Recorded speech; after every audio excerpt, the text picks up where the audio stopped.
Mr. Speaker, sir, I rise to second this motion as moved by the chair of the Finance and Budget Committee, the Senator of Mandera, who fortunately for us in this Senate is actually a national party leader, and therefore, like many national party leaders, has a global view, not just on the politics of the country, but also on the need to carry all the people of Kenya along on a very sensitive issue like sharing the Commonwealth of the Republic of Kenya.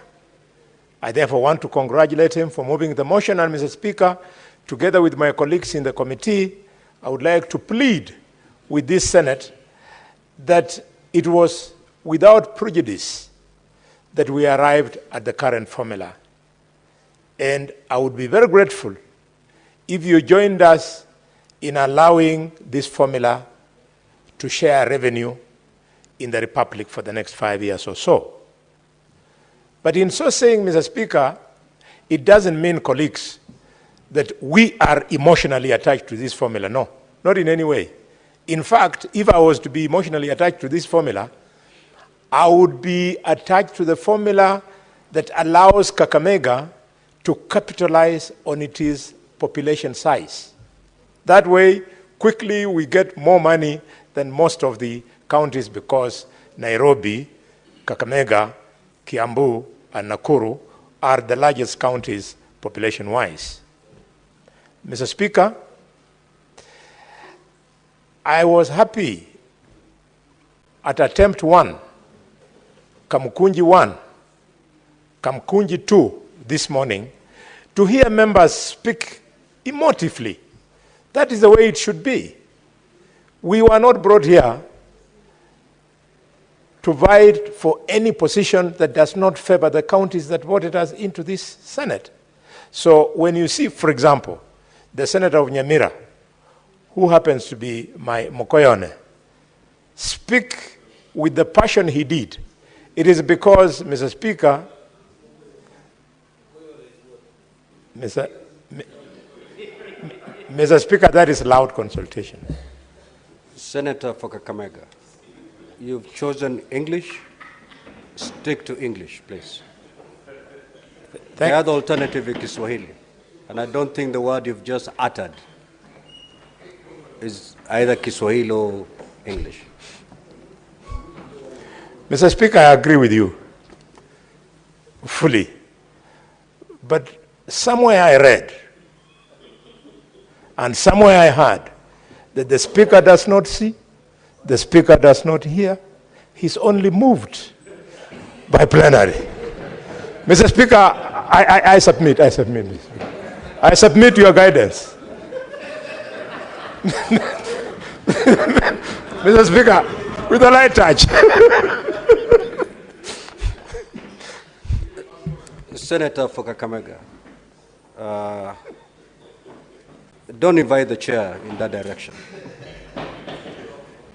Proceed to conclude. I thank you, Mr. Speaker. Mr. Speaker, all I was saying is that I wanted to speak to his heart.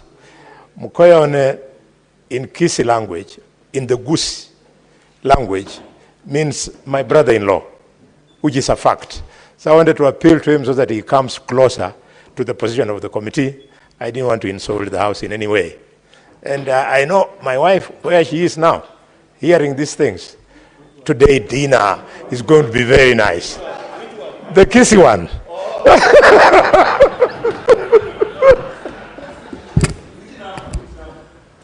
Now, honorable senators. I have not finished.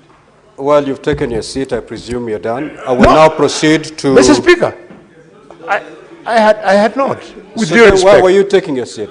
Because I saw you rising. I can never remain on my feet when the Speaker of the Senate is on his feet. Thank you. Thank you. Mr. Speaker, I therefore want to speak to the reasons why we cannot disagree. I mean, why we can easily disagree. The first one is that the people of Nairobi, Nakuru, Kiambu, and Kakamega can paralyze this debate by saying population factor should be enhanced. Let them give in, we lose something.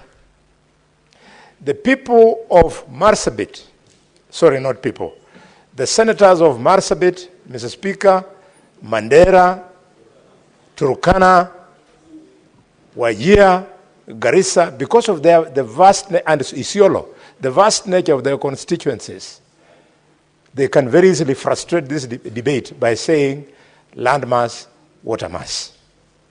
Mr. Speaker, the issue of poverty, we know the counties with high poverty indices, including Mandera, Wajir, Turkana, Kilifi, Kwale, and so on, they can frustrate this debate by, Mr. Speaker, insisting that we emphasize the factor on poverty. I appeal to them, let's give and take. Finally, Mr. Speaker, I want to speak to our professionals at the Commission of Revenue Allocation, who had proposed that in this formula, we introduce a new factor called income distance. I would like them to bear with the committee that we understood them very well and tried to see how best we can carry the country on something which 99% of Kenyans were hearing for the first time in their lives, despite their good education. We want to persuade them that the nearest we can bring to income distance is that it was trying to factor in the gross county product, something that is not backed by proper data in the country as we speak today, and therefore, going forward, maybe income distance will be a factor in sharing formula in this country. And what's more, it was being best, Mr. Speaker, on Nairobi, and yet Nairobi is one of the counties sharing with the other counties.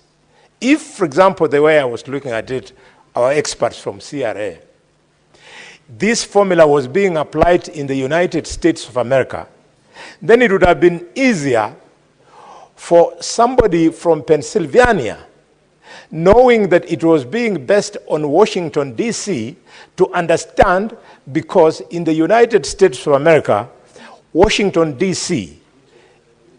is not regarded as at the same level like the other states. Mr. Speaker, having said this, I want, with due respect, all politics is local, to speak my locality. When devolution came, there are a few of us, and I'm glad that Speaker was there, Senator Mungatana was there, Odinga was there, and Mr. Speaker, that is as many as we were that time. There are those of us who believed, and we ended up being in the minority, that what we needed was to create economically viable units. So much so that at that time we were talking about a maximum of 14 counties.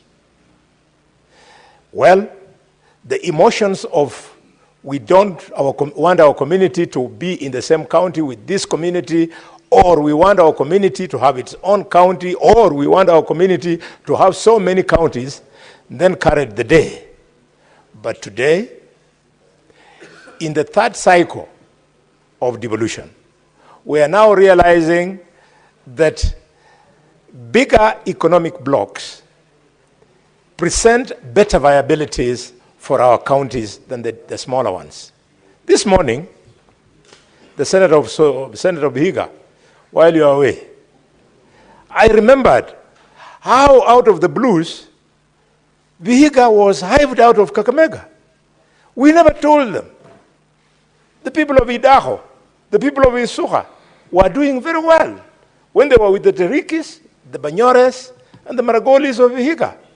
The people of Kabras were doing very well when we were like that. In fact, the intermarriages that have been taking place between our houses, sometimes our children will start thinking that the people of Vihiga are different from the people of Kakamega. It's not true.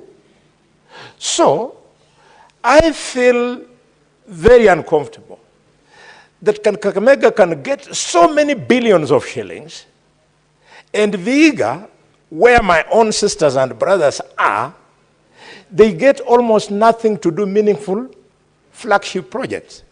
So that in 10 years, when you go to the bigger brother in Kakamega, we have realized a stadium, multi-billion, a teaching and referral hospital, multi-billion, hundreds of kilometers of tarmac roads worth hundreds of millions of shillings, Mr. Speaker. And yet in Vihiga, they can hardly do anything. So, this provoked us, Mr. Speaker, to agree with the Kamkunji, which proposed that despite having a basic allocation of 387.5 billion shillings to make sure that no county loses, we should bring in another factor which the Parliamentary Budgets Office, for lack of a better terminology, called it the affirmative action allocation. This affirmative allocation is meant to say the following, members of the public, that 11 counties in this country, they get below 5 billion, which they spend literally on recurrent expenditure. There isn't much development that you can talk about, and this is what I was referring to my neighbor Vihiga. So we've said, let us have an affirmative action that will attract some more funds, but not lead to the rest of the counties losing, so that whereas all of us are winning, but the 11 counties to be brought up so that they have slightly more money for development. These counties, Mr. Speaker, Nyamira, Samburu, Taita Taveta, Tharaka Nithi, Vihiga County, Elgeyo Marakwet, Embu, Isiolo, Kirinyaga, Laikipia, and Lam. This is what we decided. And now, this was after drawing from the wisdom of Embu, of the two Kamkunjis. So this is enough reason for us to say, Senator Osoti, that the consultation that you want to look for has sufficiently been addressed.